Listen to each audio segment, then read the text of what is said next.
Hola, buenas tardes.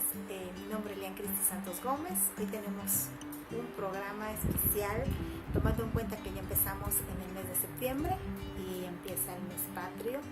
Y pues vamos a conmemorar nuestras fiestas patrias de la independencia de México, que se separa de España, del virreinato, bueno, que era virreinato acá. Y pues nosotros celebramos de muchas maneras este suceso que se llevó a cabo. Se celebra el 15 de septiembre y el día 16 se hace un desfile en los zócalos, en el zócalo tanto de México, de la capital del país, como en todos los zócalos o en todos los lugares de los estados que conforman nuestro país. Es una festividad muy bonita y hoy traigo un tema muy especial porque algo muy mexicano es nuestra comida. Entonces hoy traigo el tema de la comida y lo que les gustaba a nuestros héroes patrios, que gustaban ellos de comer en aquella época en la que estaba una mezcla, ese mestizaje culinario que también se dio.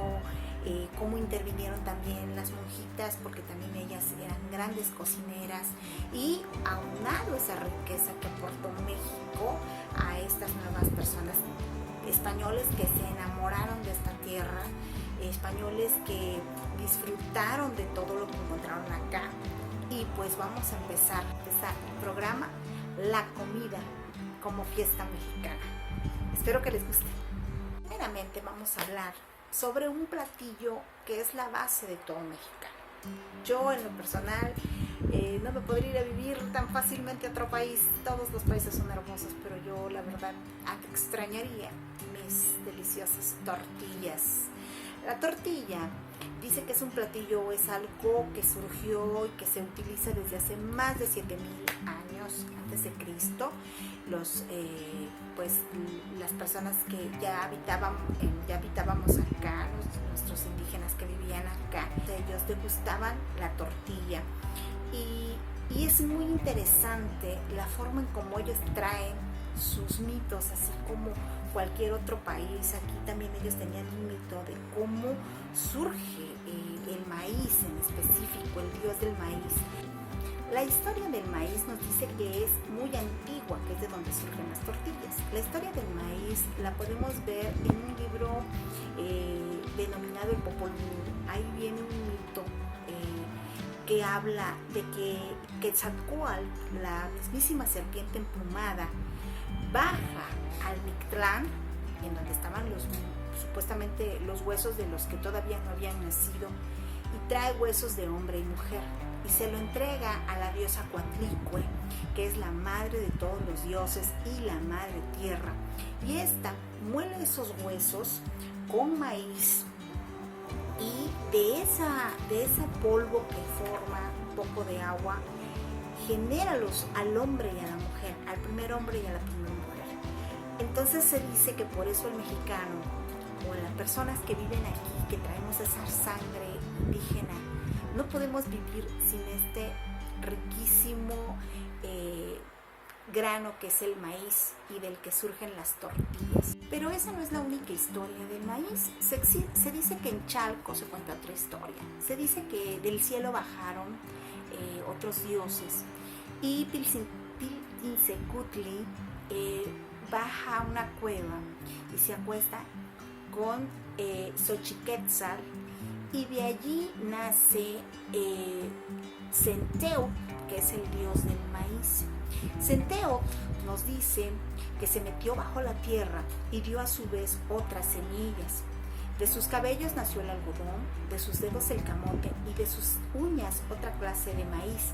Por eso este dios fue el más querido de todos y le llamaron el Señor Amado. Esta es otra leyenda que también se cuenta en México con respecto al origen del maíz que estábamos comentando, que es muy antigua. Y de ahí viene lo que es la elaboración de la tortilla. Por eso la tortilla es la base de todo, la podemos ver. Para empezar, es nuestro acompañante en cualquier comida. Nos dicen que la tortilla es plato, cuchara y comida. Y es básica, es muy rica en calcio, es una tortilla, es redonda, es hecha de maíz con agua, más bien se hace con lo que le llaman nixtamal, lo que es la nixtamalización del maíz, se hace con nixtamal, se pone anteriormente las abuelitas o la gente de hace muchos años torteaban con las manos, ponían y hacían un círculo con un grosor de aproximadamente 2 milímetros o 1 milímetro y aproximadamente entre 8 y 12 centímetros de redondo. Hay otras muy grandes que incluso tienen nombres muy chuscos, algunos exóticos por el tamaño de la tortilla. Pero vaya, la tortilla es la base de la alimentación mexicana. De eso se hacen los chilaquiles, las enchiladas, las flautas, se hacen muchas alimentos, muchos platillos mexicanos. Entonces la tortilla para nosotros es un básico en nuestra tradición mexicana. Y el nombre que se le da a la tortilla era Totoquín Tlaxcali Tlacuempacholi, que quiere decir tortillas blancas calientes y dobladas, relata Fray Bernardino de Sahagún en su libro Historia General de las Cosas de la Nueva España. Entonces ellos se enamoran de este platillo, bueno, de este alimento que los indígenas consumían, que era muy rico y que la verdad era un platillo bastante balanceado y muy bueno, y sobre todo que mitiga el hambre. Y lo puedes comer con sal, con mantequita, con lo que sea, y con café, vaya, es un alimento básico para el mexicano, el buen mexicano. Y no se puede olvidar uno de los tacos, famosos tacos de México. De hecho hay un día del taco y es parte de la celebración que tenemos el 15 de septiembre, que mucha gente hace las famosas fiestas mexicanas y se juntan a comer comida mexicana, y no puede faltar esto, ¿no? Lo que es la tortilla como parte importante de la mesa. Una bebida que también se aportó al mundo fue el chocolate, el famoso chocolate. Esta bebida fue una aportación de México para el mundo. De hecho, nosotros acá en el estado de Chiapas, su servidora, yo soy del estado de Chiapas, tenemos una región que se llama el Soconusco, que proviene de Xoconoxtle, que significa, que viene también de lo que es cacao, y que a su vez de ahí se entiende que salió la palabra chocolate, Xoconusco, chocolate. Entonces nosotros tenemos una gran historia con respecto al cacao. De hecho hay una ruta en México del cacao y que integra muchas partes del sur y también algunas partes del centro. Está Tabasco, Chiapas, Oaxaca, parte de Yucatán, quizás, sí, Yucatán, y algunos otros estados aledaños al centro, Veracruz también. Y esta bebida dicen que era un elixir. Esto lo tomaba desde el virrey que estaba en México cuando vino, hasta el indígena más humilde de nuestro país. Entonces era una bebida suculenta. Les voy a leer más o menos cómo era la comida que hacían antes. De hecho se comenta que cuando atrapan a Miguel Hidalgo, lo detienen después del grito de independencia, pues el comandante Nemesio Salcedo ofrece a su rehén una taza de chocolate con pan dentro de la prisión. El chocolate era parte importante del menú del día. Les voy a leer el menú, que más o menos era lo que se hacía en aquella época en nuestro, bueno, lo que ahora es nuestro país, pero que en aquella época pues era un virreinato español. Se decía que se acostumbraba por las mañanas pan, chocolate con pan por las mañanas, sopa de arroz de olla al mediodía, y como cena un temole. El temole viene siendo un asado de carnero con frijoles. Entonces esto era lo que se comía. Era un menú un poquito, podemos decir, estándar de lo que más o menos se comía en aquella época, pero el chocolate era parte importante de la comida mexicana. Bueno, se dice que con la independencia se enriquece mucho el arte culinario en nuestro país. No obstante, independientemente de que los españoles traían una dieta pues basada en guisos y en comidas un poco más elaboradas, la gente que estaba fuera, el pueblo, en realidad comía únicamente pues tortillas, frijoles y chocolate. Y el chocolate a veces era con agua, ni siquiera era con leche.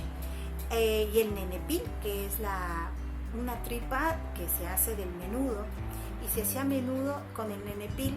Entonces esto es lo que comía, era muy, muy diferente la comida de la gente que venía de la Nueva España y que mestizó los alimentos. Sí tomó mucho de México, pero pues el pobre seguía siendo pobre, seguía comiendo su tortilla con frijoles, chile, el chocolate con agua, el nenepil. Y ellos pues sí traían comidas un poquito más elaboradas, podían comer un asado, podían comer. Pero en la revolución, cuando se dan los grupos separatistas, se dice que las mujeres se unían y pues también se comían lo que hallaban a su paso. Cualquier tipo de animal podría ser guisado en aquella época. Entonces era muy diferente la forma de comer, no era democrática la comida, por decirlo así. Uno de los lugares que aportó mucho al arte culinario mexicano fueron los conventos. En los conventos, lo que se le llamaba el arte culinario conventual, porque se hacía en los conventos, que son los que más aportaron, pues las monjitas no tenían límites para poder desarrollar cualquier tipo de platillo. No había un pecado dentro de ello. Ellos podían lucirse utilizando cualquier tipo de ingrediente y haciendo cualquier tipo de platillo. Por ello, no podemos olvidarnos que precisamente en un convento, en el convento de Santa Mónica, el 28 de agosto de 1821, por el cumpleaños de Agustín de Iturbide, las monjitas preparan un guiso especial que eran los chiles en nogada. Y estos chiles en nogada quisieron representar la bandera del ejército trigarante, ¿sí?, de esa época. Entonces las monjitas prepararon este elixir. Cuando Agustín de Iturbide venía de Veracruz, después de haber firmado los tratados de Córdoba con el último virrey, que se llamaba Juan O'Donoghue, virrey de la Nueva España, y fue como una forma de celebrar el triunfo de esta independencia de la que nosotros estamos festejando también, y que es parte de todo este movimiento que se dio para que nosotros pues fuéramos libres, ¿no? Entonces se puede decir que los chiles en nogada surgen de ahí. ¿Y qué es un chile en nogada? Bueno, este chile en nogada es un chile verde que se tatema, se rellena de carne y es un proceso, y encima se le deja caer una salsa que es la nogada, que está hecho a base de nuez, y se le ponen unos granitos de granada y se le pone perejil. Esto viene representando los colores del ejército trigarante, donde los granitos rojos por los granitos rojos de la granada, por el perejil verde y por la nogada blanca, que viene formando la bandera del ejército trigarante.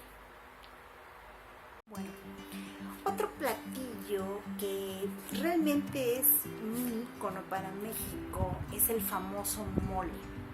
La historia del mole, aun cuando existen muchos mitos, es una aportación prehispánica de los indígenas. Voy a leerles, porque esta es muy larga, esta historia, y les voy a decir cómo aparece y de dónde surge la palabra mole, qué significa. En realidad, la palabra mule o mole proviene del náhuatl muli, y se dice que se resuena y resuena en muchos escritos o códices encontrados. La palabra muli se repite constantemente para denotar la palabra salsa. Así se tiene que se describen varios chimules o chimoles Entonces se dice que la palabra muli venía a ser como la palabra salsa y de ahí sale lo que es la palabra mole. Ahora bien, se dice que se encuentra en la historia, podemos encontrar todos estos indicios que les estoy diciendo en la historia general de las cosas de la Nueva España o en el Códice Florentino de Fray Bartino de Sahagún del siglo XVI, ¿sí? Entonces dice también ahí que se describe el mole o pipián como cazuela de gallina, hecha a su modo con chile bermejo, tomate y pepitas de calabaza molida que se llaman ágora pipiana. Entonces el mole viene siendo como un platillo icónico para nosotros los mexicanos. Y existen muchas leyendas sobre cómo se generó el mole más conocido, que es el que lleva un montón de condimentos y que hasta ya existen canciones. Un cubano le hizo una canción le dedicó una canción porque para él es un platillo exótico realmente, donde él dice que explotan sus papilas gustativas porque trae de todo. Y efectivamente el mole trae chocolate, tortilla quemada o tatemada, cacahuate, galletas, lleva vaya un sinfín, chile ancho, muchos chiles. Entonces se dice que existen dos leyendas. Una de las leyendas cuenta que San Pascual Bailón, el santo de los cocineros, un día que estaban por recibir al arzobispo de Puebla y al virrey Palafox, que van a llegar al convento a comer, estaban con las prisas, que San Pascual Bailón venía corriendo en la cocina y había una cazuela donde había unos guajolotes, y sin querer él traía una charola llena de chiles, chocolate y otras especies, y se le cayó encima, se le cayó adentro de la cazuela donde estaba el guajolote cocinándose. Entonces dicen que rezó y rezó San Pascual Bailón y se generó ese famoso milagro que es lo que ahora conocemos como el mole. Y de hecho surge una oración que en esa época surgió, que decía: San Pascual, San Pascualito, atiza mi fogón, yo te pongo en mi guisito y tú le das la sazón. Esa es la oración que utilizan los que se encomiendan a San Pascual Bailón y que le tienen fe, y para que si van a guisar algo, así que ya saben, señores chefs, los que sean creyentes católicos o no, ahí hay una oración para que les quede bien el guiso. La segunda leyenda o el segundo relato, que es el más aceptado, es el que generó una monjita cuando iban a recibir a un obispo, don Manuel Fernández de Santa Cruz, y al virrey conde de Paredes y marqués de la Laguna, en el año de 1685. Esta monja pertenecía al convento dominico poblano de Santa Rosa de Lima, y ella se llamaba Andrea de la Asunción. Ella dice que tenía que ser un platillo muy especial. Entonces empezó a pedir a Dios que la iluminara y que le guiara para generar este platillo. Y ella empezó a sumar una serie de ajos, tomillos, ajonjolí, a otra variedad de chiles, y también puso almendras, cacahuates molidos para terminar el toque, y le puso chocolate amargo de Puebla. Las cocineras indígenas molieron todo en el metate y exclamaron ante la espesa mezcla: ¡Moli, moli! Al escuchar esto, Sor Andrea repitió: ¿mole? En 1927, uno de los mayores propagadores de este último relato fue el ilustre popular, cronista de la Ciudad de México, don Artemio de Valle Arizpe, quien difundió la idea de que el mole fue un invento de una monja en el convento de Santa Rosa de Lima, en Puebla. Así es que el mole es otro de los platillos con mucha leyenda y deliciosos, exquisitos. El mole es lo más rico en todas sus especies. Actualmente se conocen una variedad de moles, más de 40 moles. Otros dicen que son más de 100 moles, tomando en cuenta la diversificación que se ha hecho en cada estado de los moles. Así es que México tiene una variedad de moles. Claro que los más conocidos son el mole de Puebla, el mole de Oaxaca, moles sureños, hay moles sureños chiapanecos, también en Chiapas tenemos nuestro tipo de mole, Veracruz, y vaya, hay muchas cantidades de mole que se han preparado o que se preparan y que se degustan de manera riquísima, pero el mole puede acompañar tanto una pierna de pollo o arroz, o como bien puede venir en los tamales, ¿no? Chiapanecos, oaxaqueños, que también se les pone adentro de los tamales el mole. Entonces, este delicioso elixir que es el mole para mí es riquísimo, que yo no podría vivir sin él también, aparte de mis tortillas. Entonces, es también parte de las festividades de nuestra independencia. Bueno, ¿se acuerdan que les comenté que les iba a contar de cómo comían nuestros próceres de nuestra independencia?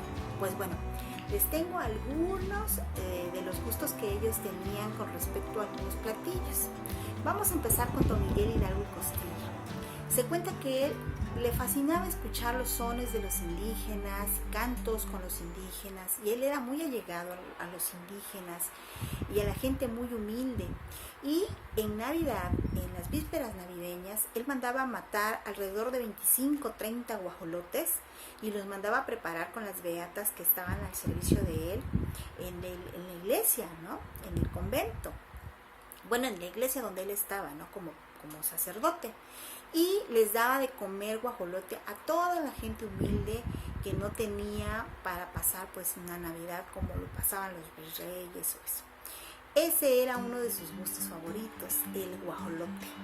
Otro de sus guisos favoritos que dicen que a él le encantaba era el chocolate. Les voy a leer un poquito del menú de Miguel Hidalgo que logramos conseguir. Nos dice que a él le fascinaba el chocolate en agua y con leche, el mole de pecho, frijoles a medio cocer, cabrito asado en la alumbrada y guajolote. Esos eran algunos de sus alimentos favoritos o lo que casi siempre comía. Tanto así que dicen que cuando él iba a morir porque lo fusilaron, lo mataron, después de que lo aprenden, después del grito, pidió que se le preparara en su última cena guajolote, que era su comida favorita, e invitó a todos los reos que estaban con él a que comieran con él. Esa fue su última petición, y sus últimas palabras, que al parecer muchos dicen que quedaron escritas en su celda, escribió: no me tengas lástima, sé que es mi último día, mi última comida, y por eso tengo que disfrutarla. Mañana ya no estaré aquí. Creo que eso es lo mejor. Ya estoy viejo y pronto mis achaques se van a comenzar a manifestar. Prefiero morir así que en una cama de hospital. Estas fueron las últimas palabras de Miguel Hidalgo y Costilla el 29 de julio de 1811, antes de ser fusilado. Tenemos también otra heroína que tenemos más o menos qué es lo que le gustaba. Era doña Josefa Ortiz de Domínguez. Ella dicen que era amante de los dulces. También le fascinaban mucho las semillas de calabaza y de girasol, y dicen que preparaba un mole verde como pocos. Así que ella disfrutaba de este tipo de alimentos. Otro héroe era Agustín de Iturbide. Dicen que a él le fascinaba el cabrito. Lo ponían a asar y le gustaba comerlo en compañía de media botella de mezcal, y que ya cuando estaba calientito, él pedía que lo pusieran en su mesa y él mismo lo cortaba en trozos y le daba a sus hombres con los que él siempre viajaba o lo acompañaban. Era un hombre muy humilde, sencillo, y compartía su comida con las personas que lo acompañaban siempre. Pero no nos olvidemos que Agustín de Iturbide fue a la persona a la que las monjitas de Santa Mónica le dieron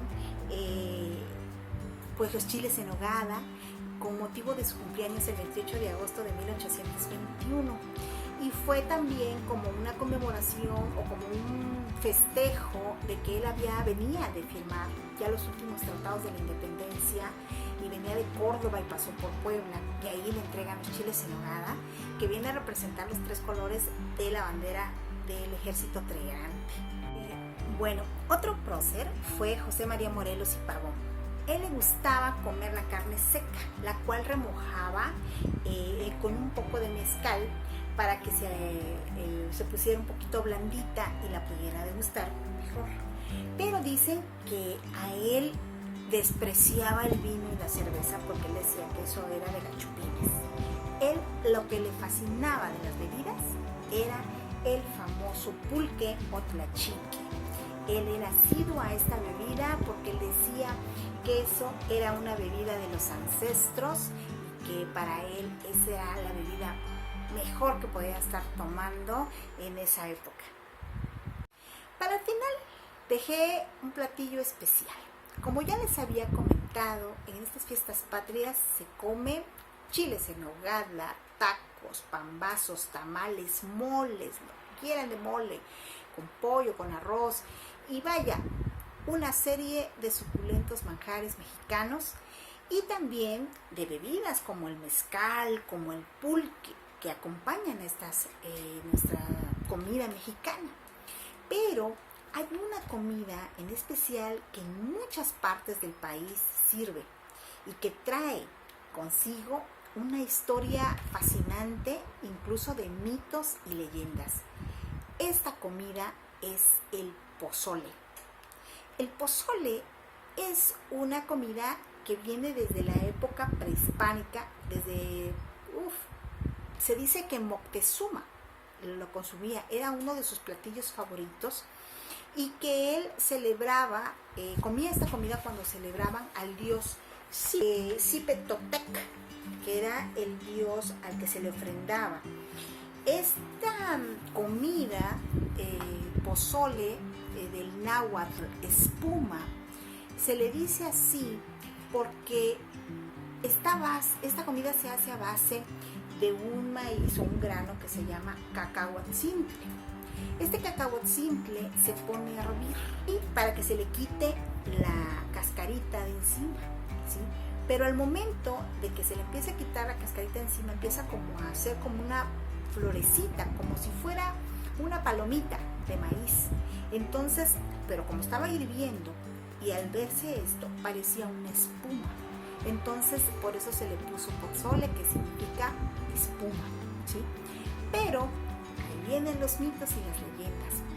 Mucha gente cuenta que Moctezuma efectivamente sí disfrutaba de esta comida, pero como esta comida también lleva carne y algunas verduras, pues la carne que supuestamente le ponía Moctezuma era carne humana, y que él cuando comía el pozole pedía que le pusieran el muslo del prisionero que había sido sacrificado para el platillo que él tenía que comer.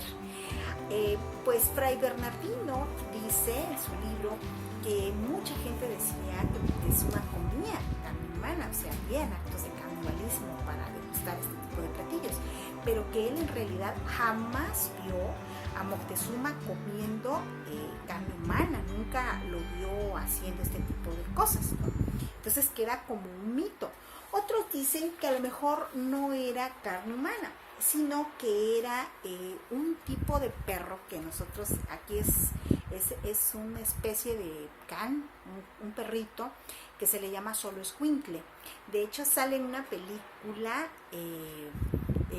que estuvo muy de moda, una caricatura de Disney. Ahí sale el perrito, el Xoloescuintle, que es un perrito casi sin pelaje, ¿sí? Entonces dicen que eso era lo que se le ponía al pozole, ¿sí? Aunque existen otras leyendas. También cuentan la leyenda de Nuño Beltrán de Guzmán, que cuando él llegó en 1530 en marzo, llega a Tonalá, Jalisco, y donde una cacica, así se le llamaba, Itzoapili Zaponcitli, y sus cortesanos con danzas le ofrecieron a este español el pozole, y él le fascinó el pozole, ¿sí? Es una leyenda. Entonces, pero cuando dice que dijo, ¿cómo está preparado? Entonces dicen que él se acercó a la olla y vio restos humanos dentro de la olla. Entonces dicen que saca su espada y rompe la olla en pedazos. Estaba muy molesto. pero pues no deja de ser una leyenda, un mito, no hay quien corrobore tal dicho. Entonces se dice que el pozole actualmente pues sí es parte de nuestros gustos culinarios mexicanos, pero existen muchos tipos de pozole, ¿sí? Bueno, no muchos tipos, sino la forma en cómo se prepara. Existe el pozole blanco, el pozole rojo y el pozole verde, y depende de lo que se le vaya poniendo. De hecho, se comenta que, por ejemplo, en Guerrero se le agrega el tomate verde, y que es lo que le llaman el pozole verde. En Michoacán, por ejemplo, le ponen chicharrón. En Colima, queso blanco. En Jalisco se le agrega cerdo y chile ancho, que es el rojo. También en Morelos se come mucho pozole, y en algunas zonas costeras se le aplican algunos tipos de sardina al pozole. Pero el pozole es un deleite comerlo, es delicioso. Yo los invito cuando vengan a México, si ustedes nos están viendo de alguna otra parte del mundo, de alguna otra parte, es delicioso el pozole.